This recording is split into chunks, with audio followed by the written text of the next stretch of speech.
কখনো কোনো ছোট্ট পিঁপড়েকে দেখেছেন, যে আকারে হয়তো ছোট হতে পারে কিন্তু বড় শিক্ষা দিয়ে যায়, কিন্তু আমরা শিখি না। এবার দেখুন একটা পিঁপড়েকে যে ভোজনের খোঁজে বাইরে বের হয়, একটা ছোট্ট দানা তুলে নেয়। ছোট দানা তোলে কারণ তার থেকে বেশি সে তুলতেই পারবে না। সে দানা নিয়ে চলতে শুরু করে, কোনো দেওয়ালে উঠে পড়ে, আবার পড়েও যায়। সেই দানা দূরে কোথাও একটা পড়ে যায়, তা আবার খোঁজে, তুলে নেয়, আবার চলতে থাকে। পড়ে যায় আবার ওঠে, পড়ে যায় আবার ওঠে। সেই দানাটা রেখে দেয়, আবার বেরিয়ে পড়ে ভোজনের খোঁজে। পরিশ্রম করতে থাকে কিন্তু হার মানে না। এই শিক্ষাই তো আমাদের প্রাপ্ত করতে হবে।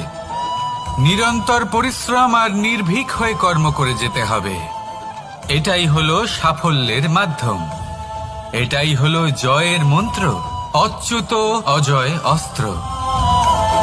রাধা রাধা।